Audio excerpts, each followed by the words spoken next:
మనసులో మాట విత్ పావని కిషోర్ మరొక అతిథితో మీ ముందుకొచ్చేసాం. తన మొదటి చిత్రం 'మనసంతా నువ్వే'తోనే సూపర్ హిట్ కొట్టి మన మనసుల్లో నిలిచిపోయిన విఎన్ ఆదిత్య గారు ఈరోజు మన అతిథి. 100% అమెరికాలోనే షూటింగ్ పూర్తి చేసుకోబోతున్న మొట్టమొదటి తెలుగు సినిమా 'ఫణి'తో మన ముందుకి వచ్చేస్తున్నారు మన విఎన్ ఆదిత్య గారు. భైరవ ద్వీపం నుండి రేపు విడుదల అవ్వబోయే పని వరకు ఆయన దాదాపుగా 30 ఏళ్ల సినీ ప్రస్థానం గురించి, ఆయన అనుభవాల గురించి, అనుభూతులు, ఫిల్మ్ మేకింగ్ లో ఆయన ఎక్స్పీరియన్స్ గురించి, ఆయన అందించే మెలకువల్ని మనందరితో పంచుకోవడానికి మన ముందుకు వచ్చేస్తున్నారు విఎన్ ఆదిత్య గారు. ఇక మొదలెడదామా? మనసులో మాట విత్ పావని కిషోర్.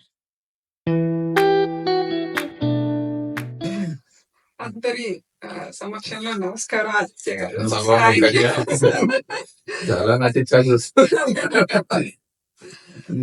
మాకు ఈ అవకాశం ఇచ్చినందుకు చాలా thank you. Me busy schedule లో మాకు ఒక స్లాట్ ఇచ్చారు. Thank you very much. So మిమ్మల్ని చాలా మంది ఇంటర్వ్యూ చేశారు ఇప్పుడు దాకా. అది మీ చిన్ననాటి జ్ఞాపకాల దగ్గర నుంచి మీ సినిమా జీవితం గురించి మీరు పడిన స్ట్రగుల్స్ అన్ని కవర్ చేశారు.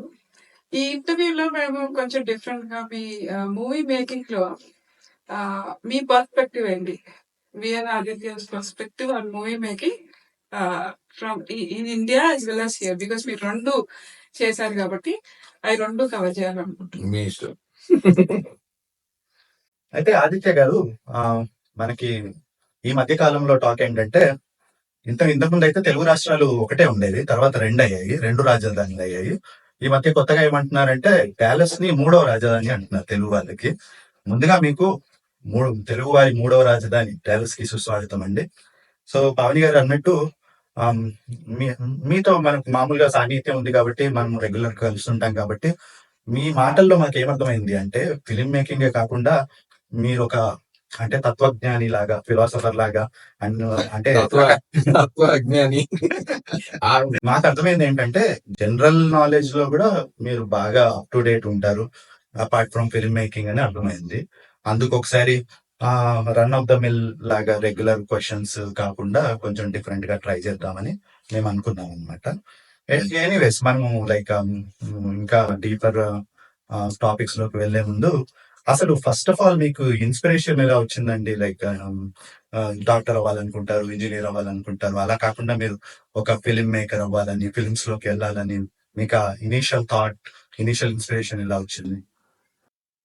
బేసిక్ గా సినిమాల్లో నా నా అబ్జర్వేషన్ లో ఎవరైనా ఫిల్మ్ ఇండస్ట్రీలోకి వచ్చేది ఆడియన్స్ నుంచే, బయట నుంచి ఎక్కడి నుంచే రారు. చాలా మంది మా ఫిల్మ్ ఇండస్ట్రీ అండ్ ఎస్పెషల్లీ మా ఫిల్మ్ నగర్ లోనే సినిమా కార్మికులు కానీ ఎవరైనా కానీ ఆ జాబ్స్ ని ఎవరు ఏం చేసి రాడు. అందరికీ ఒకటే అంబిషన్, అయితే హీరో అవుదాం, లేదా హీరోయిన్ అవుదాం, లేదా డైరెక్టర్ అవుదాం, డబ్బులుంటే ప్రొడ్యూసర్ అవుదాం. కొంతమంది మాత్రం రచన సైడ్ నుంచి వస్తారు. క్రియేటివ్ గా బాగా ఇంట్రెస్ట్ ఉన్న వాళ్ళు రైటర్ గా, లిరిక్ రైటర్ గా కానీ, డైలాగ్ రైటర్ గానో, కథ రచయిత గానో ప్రూవ్ చేసుకోవాలని వస్తారు. ఇవి తప్పితే సినిమాల మీద పెద్దగా అంబిషియస్ గా ఎవరికి ఉండరు. రియల్ లైఫ్ లో నాకు తెలిసి ఎవరు అనుకోరు. మిగిలినవన్నీ అక్కడికి వెళ్ళే వరకు చేసే ఆపర్చునిటీ ట్రయల్స్ లో సర్వైవల్ కోసం చేసే పనులే ఉంటాయి. నా విషయానికి వస్తే నేను ఫస్ట్ 7th క్లాస్ చదువుతున్నప్పుడే సినిమాలు తీయాలనుకున్నా, కానీ ఎలా తీయటం అంటే ఏంటో తెలీదు. నా మ్యాథమెటిక్స్ నోట్ బుక్ మీద సందర్భం వచ్చిందిగా చెప్పిన మొన్న ఈ సంఘటన జరిగినప్పుడు నా పక్కన ఉన్నవాడు నా క్లాస్మేట్ డాలస్ లోనే సెటిల్ అయ్యాడు, ప్రేమ్చంద్ అని. మనం వాడు ఎక్కువ చెప్తున్నాడు ఆ ఇన్సిడెంట్ తాలూకు డీటెయిల్స్, నేను మర్చిపోయినా కూడా. నాగభూషణం గారనే ఏలూరు అమీనాపేటలో మాకు మ్యాథమెటిక్స్ ట్యూషన్ మాస్టర్ ఉండాలి, మేము అందరం అక్కడికి వెళ్ళేవాళ్ళము. ఆయన ఇలా మాకు ఏదైనా ఒక సమ్ము అప్పచెప్పి ఇది చెయ్యండి అని చెప్పి ఆయన వాళ్ళ ఇంట్లో ఏదో పని మీద లోపలికి వెళ్ళినప్పుడల్లా ఆయన వచ్చే టైంకి నేను ఉమాప్రసాద్ ఆర్ట్ ప్రొడక్షన్స్ అని బ్యానర్ గీసి దానికి కొవ్వొత్తులు, అగరొత్తులు, కొబ్బరికాయలు, అరటిపళ్ళు అన్ని గీసి శివుడు పార్వతి బొమ్మలేసి వెనకాల ఒక వెల్వెట్ క్లాత్ కర్టెన్ అన్ని వేసి ఆ మ్యాథ్స్ వైట్ పేజ్ మీద నేను బ్యానర్ గీసాను. ఆయన చూసి నన్ను వాడిని అప్పు చేసి పప్పుకుడి సినిమాకి తీసుకెళ్లి టైటిల్స్ ఎక్స్ప్లెయిన్ చేశారు ఎవరి జాబ్ ఏంటి. చేసి అప్పుడు లాస్ట్ బ్యాంక్ బాగుంటుంది కదా జనరల్ గా టైటిల్స్ లో డైరెక్టర్ అనగానే. అవును. ఇప్పుడు లేదు, సైలెంట్ డైరెక్టర్ నొక్కి లాస్ట్ లో ఫిలిం బ్యాన్ చేస్తున్నాం. కానీ మా బిగినింగ్ టైటిల్స్ లో ఆ నిర్మాత తర్వాత దర్శకుడు ఇవి మాత్రం తెలుగు ఇంగ్లీష్ రెండు రెండు భాషల్లో 4 సార్లు వచ్చేవి. సో కొంచెం గ్రాండ్ గా ఉండే వెనకాల మ్యూజిక్ అంతా అట్రాక్ట్ చేసింది. సో నిర్మాత అయితే డబ్బులు పెట్టాలరా, డైరెక్టర్ అయితే బుర్ర పెట్టాలని, మన దగ్గర డబ్బులు లేవు, బుర్ర పెట్టేస్తాం ఖాళీగా ఉంది. సో ఆ తర్వాత నుంచి సినిమాల్ని క్రిటికల్ గా చూడటం స్టార్ట్ అయింది. అప్పుడు ఇప్పుడు కంటే మనకి ఫిల్మ్ మేకింగ్ లో సక్సెస్ రేటు ఆ టైంలోనే 70ల నుంచే తెలుగు ఇండస్ట్రీ రామారావు గారు, నాగేశ్వరరావు గారు బ్లాక్ అండ్ వైట్ ఎరా తర్వాత మధ్యలో ఒక స్లంప్, ఒక గ్యాప్.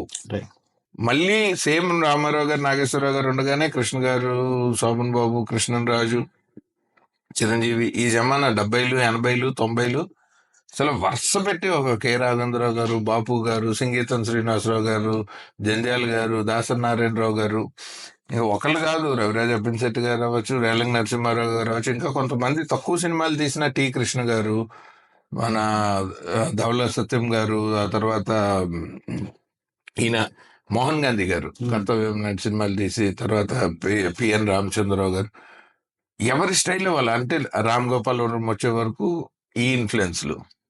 ఇంటర్ చదువుతుండగా రామ్ గోపాల్ వర్మ వచ్చిన దగ్గర నుంచి అప్పటిదాకా సినిమా అంటే ఇలా ఉండాలన్న మ్యాథమెటిక్స్ నుంచి కంప్లీట్ యూటర్న్ తీసుకుని అసలు సినిమాని మనం ఇంగ్లీష్ సినిమాలు విడిగా చూసేవాళ్ళం చిన్నప్పుడు బాగున్నవి, హిందీ సినిమాలు విడిగా చూసేవాళ్ళం, తెలుగు విడిగా చూసేవాళ్ళం. టీవీలో అవార్డు ఫిలిమ్స్ కానీ లేకపోతే మా విజయవాడ ఫిలిం ఫెస్టివల్లో అదర్ లాంగ్వేజ్ బెంగాల్ పతేర్ పాంచాలి ఇలాంటివి వచ్చినప్పుడు డాక్యుమెంటరీ ఫిల్మ్ కాంచన్ సీత అవి చూసేవాళ్ళం. ఏ సినిమా ఆ సినిమాగా చూడటం నుంచి రామ్ గోపాల్ వర్మ వచ్చాక అసలు సినిమాలను మనం ఇన్ఫ్లుయెన్స్ అవ్వట్లేదే మన రైటింగ్ లో. తెలుగు సినిమా అనగానే మళ్ళీ నేను ఒక హీరో ఇంట్రడక్షన్ సాంగ్ విగ్గు పెట్టుకొని అందరు ఆర్టిస్టులు మళ్ళీ ఒక నాటకీయత నుంచి బయటకు రావచ్చు అన్నది మా జనరేషన్ లో సినిమా ఇంట్రెస్ట్ ఉన్న వాళ్ళందరికీ రామ్ గోపాల్ వర్మ ఒక టెక్స్ట్ ఫిల్మ్ మేకింగ్. అప్పటికి ముందే కొంచెం మణిరత్నం గారు అలవాటు చేశారు, కానీ ఎంత లేదన్నా అవి డబ్బింగ్ సినిమాల కిందే ఉంది. అంటే మన ఇన్ఫ్లుయెన్స్ సినిమాలు బాగుండే నాయకుడు ఇవన్నీ మనం చూసి మౌన్ రాగం అన్ని చూసినా కూడా శంకరాభరణంని మాత్రము మేకింగ్ యాక్చువల్ గా శివలాగా ఉంటుంది మీరు అబ్జర్వ్ చేస్తే. అది కానీ మేకింగ్ ట్రెండ్ సెటర్ అవ్వలేదు. Aesthetic value and cultural music and dance మీద ఆ ఇంపాక్ట్ ఎక్కువ పడిపోయింది మన మీద. అది దాని మీకు ఇక్కడే యుఎస్ లోనే చాలా మ్యూజిక్ స్కూల్స్, ఈవెన్ ఇండియాలో కూడా. ఆ సినిమా ఇన్ఫ్లుయెన్స్ యాక్చువల్ గా ఫిల్మ్ మేకింగ్ మీద రాకపోవడం కారణం అది కమర్షియల్ కంటెంట్ కాదని మన మైండ్ లో ఫిక్స్ అయిపోతుంది. అలా దానివల్ల ఆ తర్వాత శివ తర్వాత నుంచి అసలు థాట్ ప్రాసెస్ మారిపోయింది. సినిమాల్లోకి వెళ్తే రియలిస్టిక్ సినిమా కమర్షియల్ గా చెప్పొచ్చు, ఇంకా అక్కడి నుంచి మన హీరో విగ్గు పెట్టుకోడు ఫిక్స్, హీరోయిన్ల సంగతి మనకు తెలీదు. సో నెక్స్ట్ సైడ్ క్యారెక్టర్ ఆర్టిస్టులు కానీ కమెడియన్లు కానీ అందరు న్యాచురల్ గా ఉంటారు. ఈ ఈ మేకింగ్ తాలూకు డెసిషన్ రైటింగ్ మీద పడింది తెలియకుండా. సో న్యాచురల్ గా రాయాలి, సీన్ రాస్తే అప్పటిదాకా సినిమాల్లో వచ్చినట్టు ఉండకూడదు.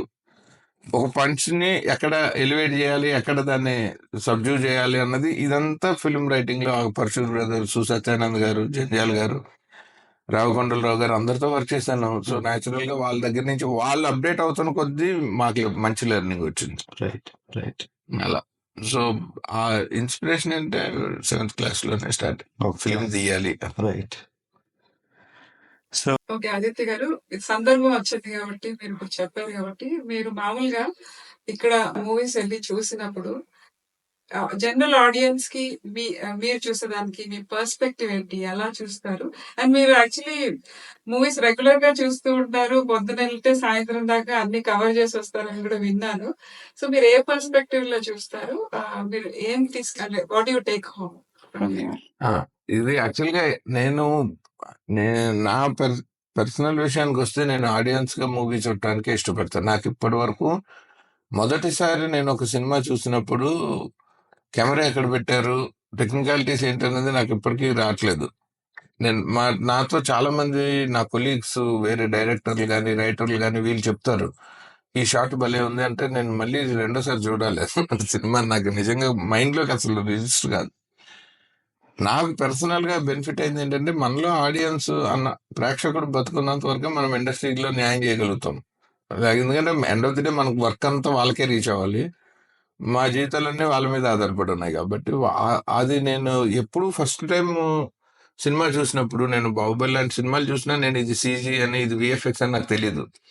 బాగా తీశారు బాగా తీయలేదు అనుకున్నా. అంటే అది ఒక ప్రేక్షకుల్లా చూస్తాను. సో నాకేంటంటే మేబీ నా రైటింగ్స్ లో అనుభూతులు బాగుంటాయి అని ఎవరైనా అన్నారంటే నాకు ఇదే కారణం అని అనుకుంటాను. నేను ఒక సీన్ రాసినప్పుడు ఒక ఎమోషన్ పండింది అంటే కారణం మేబీ నేను I'm more connected with emotion of on screen than the technicality of the on screen. అలా నాకు సినిమాలని టెక్నికల్ గా చూడటం రాదు. Though I'm a technician. ఇప్పుడు నువ్వేంట్రా డైరెక్టర్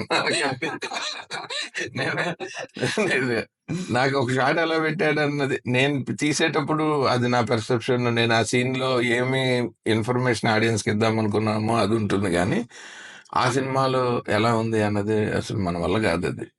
సో నేను ఇంటికి వెళ్ళేసరికి నాకు ఆ సినిమాలో నాకు బాగున్న అంశాలు లైక్ పాటలు, ఫైట్లు, డాన్స్లు, ఆర్టిస్టులు పెర్ఫార్మెన్స్లు, వాళ్ళు కథ చెప్పిన విధానం అది లీనియర్ గా చెప్పొచ్చు. ఇప్పుడంటే నాన్ లీనియర్ ఎక్కువ నచ్చుతుంది. అండ్ ఏ జానర్ కథకి వాళ్ళు స్క్రీన్ ప్లే అలా చేశారు. సో నేను ఎక్కువ ఫాలో అయ్యేది స్క్రీన్ ప్లే. నాకు నా కథల మీద పెద్ద నమ్మకం లేదు. ఏ కథ ఎప్పుడైనా చెప్పొచ్చు అనుకుంటాను, కానీ ఎలా చెప్పామన్నదే సినిమా. మిగిలిన పుస్తకంలో కథకి లేదంటే ఒక షార్ట్ ఫిల్మ్ కి ఒక మూవీకి డిఫరెన్స్ ఏంటంటే 2.5 గంటల్లో ఎంగేజింగ్ గా ఎలా చెప్పామన్నది, ఆ ఎలా అన్నది కథనం. నేను ఐ మోర్ ఫాలో దట్. నాకు ఎక్కడెక్కడ బోర్ కొట్టింది, ప్రేక్షకులు ఎక్కడెక్కడ ఒళ్ళు విరుచుకుంటున్నారు, ఎక్కడ లేచి సిగరెట్కి పోతున్నారు, ఆ పాట వచ్చినప్పుడు వెళ్ళిపోయామంటే పాట ఫెయిల్ అయింది అనుకుంటారు చాలా మంది. ఆ పాట ఆ సందర్భంలో రావటం అనేది ఫెయిల్యూర్, అది రైటింగ్ మిస్టేక్ అనే నేను అనుకుంటాను. సో అలా నేను స్క్రీన్ ప్లే మీద ఎక్కువ ఫోకస్ చేస్తా, కానీ నాకు టెక్నికల్ ఆస్పెక్ట్స్ నేను అసలు ఇంటి దాకా కూడా పట్టుకెళ్ళి థియేటర్లోనే పట్టించుకోను. సో చాలా బాగా చెప్పారు ఆదిత్య గారు. అయితే ఇక్కడ ఈ సందర్భంలోనే లైక్ ఈ టాపిక్ కి I mean like connected question అడుగుదాం అనుకుంటున్నాను. ఇప్పుడు ఏ ఫిల్మ్ మేకర్ అయినా మూవీ మొదలెట్టినప్పుడు అది ఫ్లాప్ అవ్వాలనో లేకపోతే బాగా తీయొద్దనో అనుకొని ఎవరు మొదలు పెట్టారండి. అందరూ హిట్ అవ్వాలని, మంచి సినిమా తీయాలనే ఆలోచనతోనే మొదలు పెడతారు. కానీ ఇప్పుడు ప్రేక్షకుడిగా మనం వెళ్ళి సినిమా చూస్తున్నప్పుడు మనకి ఒక్కోసారి అర్థమవుతుంది. అంటే లైక్ వీళ్ళు how did they even make this movie, how did they end up making this kind of movie అని మనకు అర్థమవుతుంది కదా. అయితే మనకి ప్రేక్షకుడిగా టెక్నికాలిటీస్ తెలియని ఒక ప్రేక్షకుడిగా మనకే అంత ఎవిడెంట్ గా తెలుస్తున్నప్పుడు ఈ మూవీ వారం కంటే ఎక్కువ నడవదు అని మనం అనుకున్నప్పుడు, యాజ్ అ ఫిల్మ్ మేకర్ వాళ్ళు తీస్తున్నప్పుడు even though they don't want to make a bad movie but it will end up a bad movie అంటే ఆ డిస్కనెక్ట్ ఎక్కడ ఏర్పడుతుంది సార్? డిస్కనెక్ట్ అని కాదు, కానీ యాక్చువల్గా ఇందాక నేను చెప్పిన దాంట్లోనే ఉంది మీ ఆన్సర్. ప్రేక్షకుడే డిసైడ్ చేస్తాడు. సో ప్రేక్షకుడి దాకా వచ్చే వరకు వాడికి ఏం అంశాలు పూర్తిగా ఈ కంటెంట్ నుంచి నచ్చుతాయి నచ్చదు అన్నది ఫిల్మ్ మేకర్స్ కూడా తెలియదు.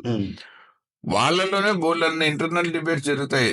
వాడిలో ఇప్పుడు డైరెక్టర్ లో ఆడియన్స్ ప్రేక్షకుడికి ఒక ఎలిమెంట్ మీద బలమైన కన్విక్షన్ ఉంటుంది.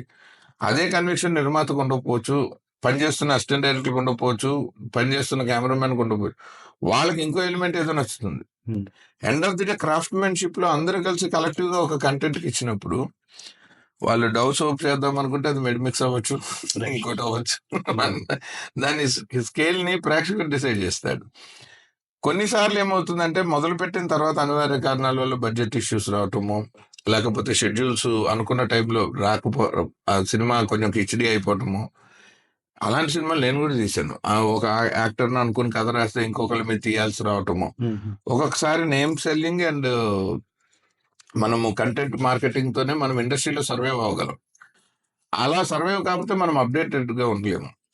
సో ఏ ఫిల్మ్ మేకర్ కైనా పనిలో ఉండటం అన్నది ప్రధానం, ఖాళీగా ఉండటం కాదు. ఆ పనిలో ఉండాలన్న తాపత్రయంలో కొన్ని యాక్సిడెంట్లు అవుతాయి. ఇప్పుడు మీరైనా మనం మామూలుగా డే టు డే లైఫ్ లో తొందరగా వెళ్ళాలని స్పీడ్ గా వెళ్తే అందరూ టైం కి చేరలేరు, కొంతమంది యాక్సిడెంట్ అవుతుంది. అలాంటి సినిమాలు కూడా ఉంటాయి. అండ్ వీటన్నింటికంటే మనము ఏ ఏ కొరత ఆ ప్రేక్షకుడు కనబడకుండా మనం కథను కనుక చెప్పగలిగితే ఎలాంటి కథైనా ఆడిస్తుంది. అక్కడ చాలా మంది సార్లు ఏం చేస్తామంటే ప్రొడ్యూసర్ డబ్బులు ఇవ్వగానే స్క్రిప్ట్ మారుస్తారు. నేనేమంటానంటే స్క్రిప్ట్ కాంప్రమైజ్ కాకుండా దీన్ని తక్కువ డబ్బులతో ఎలా తీయాలన్నది ఎక్సర్సైజ్ చేయండి అని చెప్తాను. ఇంకా చాలా సార్లు ఆర్టిస్టులు డేట్లు వచ్చాక ప్రీ ప్రొడక్షన్ ఎక్సర్సైజులు చేయలేము. సో న్యాచురల్ గా వెళ్ళిపోతారు. గోయింగ్ విత్ ద ఫ్లో లో చాలా తప్పులు జరిగిపోతాయి. అక్కడే సినిమా ఇండస్ట్రీకి సక్సెస్ రేట్ పడిపోతూ లేస్తూ ఉంటుంది. ఓకే. ఆదిత్య గారు, ఒకసారి మీరు మూవీ అనుకున్న తర్వాత, అనుకున్న బడ్జెట్ ఒకటి ఉంటుంది. కానీ మీరు ప్రయాణిస్తుండగా బడ్జెట్ పెరగచ్చు. ఇప్పుడు మీరు ఇక్కడ సినిమా తీస్తున్నారు కాబట్టి, ఇక్కడ బడ్జెట్ పెరిగితే, ఆ పెరిగిన దాన్ని మీరు అసలు how do you handle it?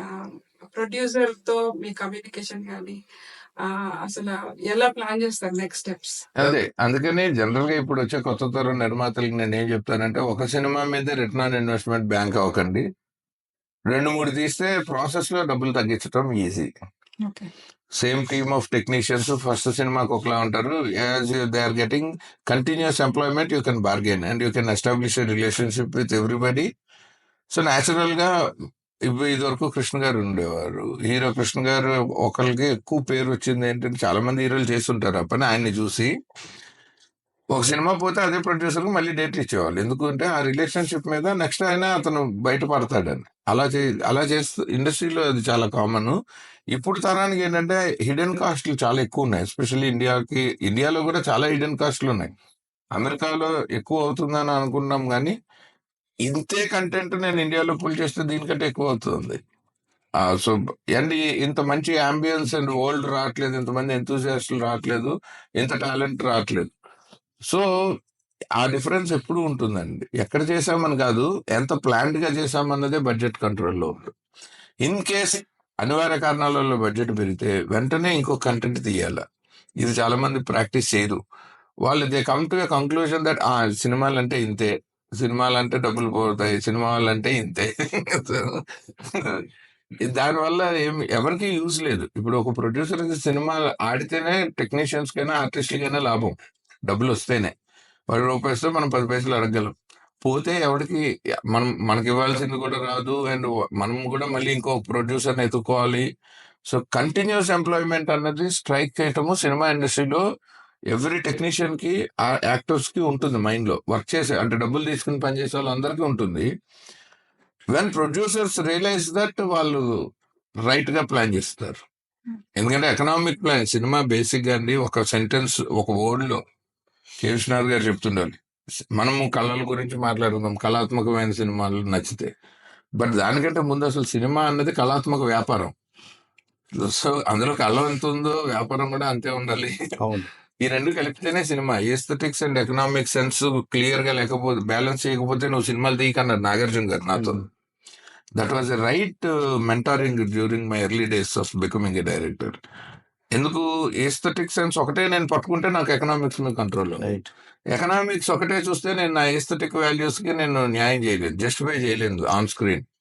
So రెండింటినీ కలిపి బ్యాలెన్స్ చేయగలిగితేనే నువ్వు డైరెక్టర్ అవ్వు అన్నాడు ఆయన జస్ట్ బిఫోర్ మనసంతా నువ్వే.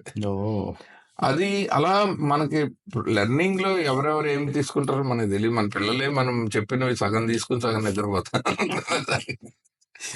ప్రొడ్యూసర్లు ఇంకా పెద్దవాళ్ళు కాబట్టి అసలు వింటారు. సో అదే టాపిక్ మీద ఒక క్వశ్చన్ ఆదిత్య గారు.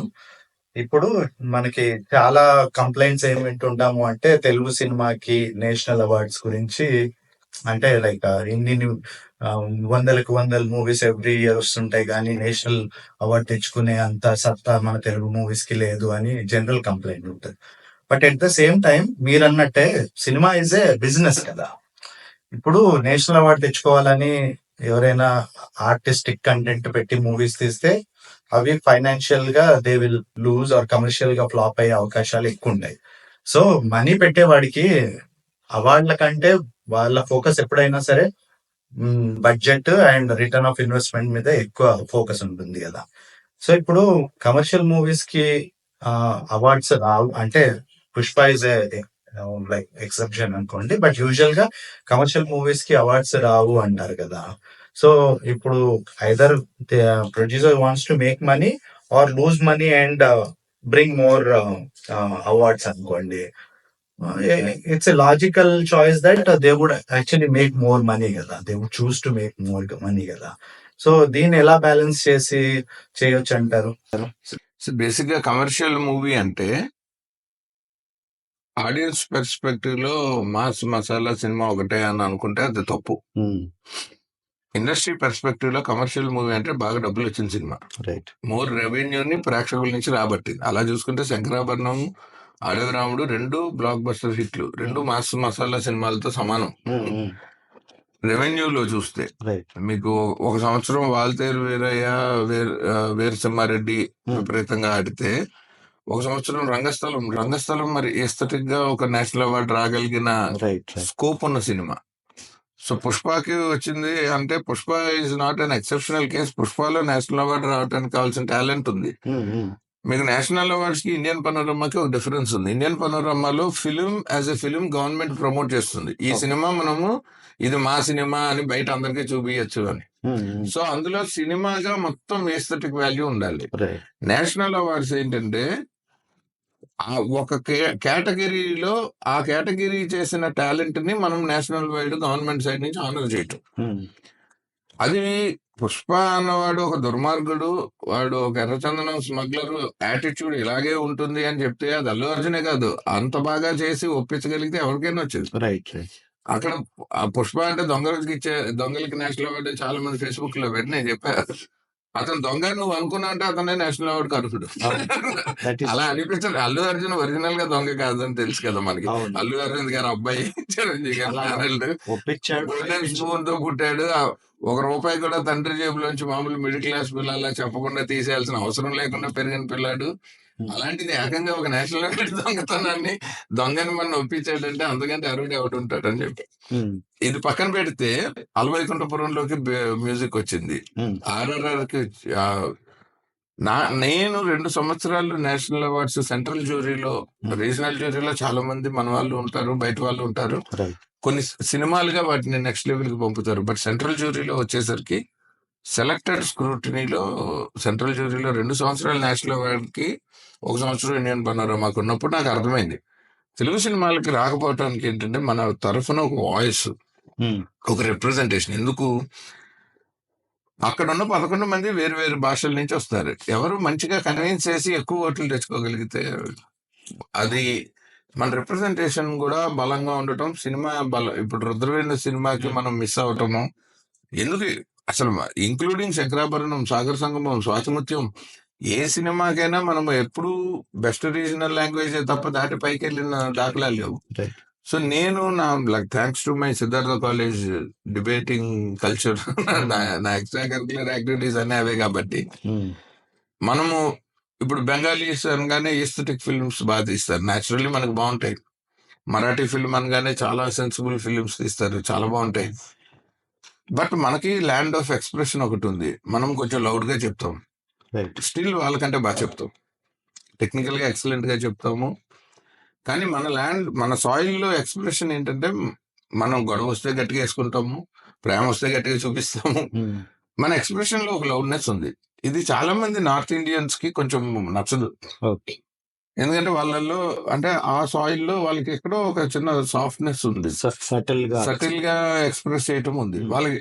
కంపారిజన్ లో మీరు సినిమాలు చూస్తున్నప్పుడు తమిళ్ తెలుగు సినిమాలు రాగానే వాళ్ళు చాలా ఇరిటేట్ అయిపోతున్నారు. బట్ అది నేను కన్విన్స్ చేసి చెప్పగలిగాను. ఇప్పుడు నేను మాట్లాడేటప్పుడు నేను మీతో గట్టిగా మాట్లాడుతున్నానండి, మీరు నాతో సూపర్ గా సాఫ్ట్ గా మాట్లాడుతున్నారు. ఇది మన ఇద్దరికి ఏమే క్యారెక్టర్స్ గా మన ఇద్దరం బ్యాడ్ కాదు, ఇద్దరం నేషనల్ అవార్డ్స్ లోనే ఉన్నాము. సో అంటే ఒక క్వాలిఫికేషన్ లో ఉన్నాం. కానీ ఎక్స్ప్రెషన్ లో డిఫరెన్స్ ఎక్కడుందంటే నా సాయిల్ చాలా లౌడ్ గా మాకు బలమైన వాటర్